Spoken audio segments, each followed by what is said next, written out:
प्रिय मित्रों, नमस्कार। स्वागत है आपका हमारे YouTube चैनल, फेसबुक पेज और इंस्टाग्राम पर। मैं हूं आचार्य एच.एस. रावत। आज मैं आपको बताऊंगा देवगुरु बृहस्पति 1 जून को उच्च अवस्था में रहेंगे और 152 दिन के लिए रहेंगे। इस 152 दिन में 20 दिन चमत्कारी क्यों हैं? क्या है इसका रहस्य? और वृष राशि के लिए ये योग कैसा रहेगा, जबकि वृष राशि में गुरु अच्छा फल देता नहीं है, लेकिन उच्च का तो उच्च का ही होता है। चलिए हम शुरुआत करते हैं वृष राशि की। वृष राशि 152 दिन आपके लिए गुरु कैसा रहेगा? गुरु आपका 3rd हाउस में मूवमेंट करेगा, आपकी राशि से 3रे भाव में 152 दिन यानी अक्टूबर तक रहेगा। और इस 152 दिन में 20 दिन चमत्कारी क्यों हैं? आप कोई युद्ध लड़ रहे हैं तो युद्ध में विजय प्राप्त होगी, मुकदमा लड़ रहे हैं तो मुकदमे में विजय प्राप्त होगी, मित्रों का और भाई बहनों का सहयोग आपको प्राप्त होगा। उसका कारण समझा देता हूं कि 20 दिन चमत्कारी क्यों हैं, और ये है 20 जून तक।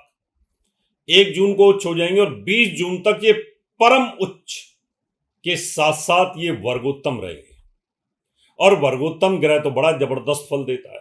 नवांश कुंडली में भी ये 20 जून तक उच्च के रहेंगे। अब बात आती है कि 3rd हाउस में देवगुरु बृहस्पति के अच्छा फल देते हैं, तो फलदीप का मंत्रेश्वर महाराज ये कहते हैं 3रे भाव में शुभ ग्रह कोई स्वराशि का हो या उच्च का हो, शुभ प्रभाव में हो, पाप प्रभाव ना हो, तो वो शौर्य योग बनाता है। शौर्य योग, वीरता वाला योग बनाता है। तो ये तो राजा महाराजाओं के लिए होता है, ये तो चुनाव लड़ने वालों के लिए होता है, तो उन लोगों के लिए बड़ा अच्छा, यानी पराक्रम के बल पर अपना भाग्य उदय आप कर सकते हैं। अपनी मेहनत के बल पर अपने व्यापार को उठा सकते हैं, अपनी मेहनत के बल पर अपनी पसंद से आप शादी कर सकते हैं। और आपकी पहली शादी टूट गई है तो रीमैरिज का योग भी इस समय बनता है कि देवगुरु बृहस्पति आपके विवाह स्थान को और 11वें भाव को देखता है, पहला। दूसरा, मंगल स्वराशि में 20 जून तक रहेंगे, दोहरा लाभ, और ये 12वें भाव में रहेंगे। 12वें भाव में मंगलिक योग बनता है, लेकिन स्वराशि का योग जो होता है यहां पर वो सरल योग बनाता है और एक विमल योग बनाता है। दोनों में फर्क है।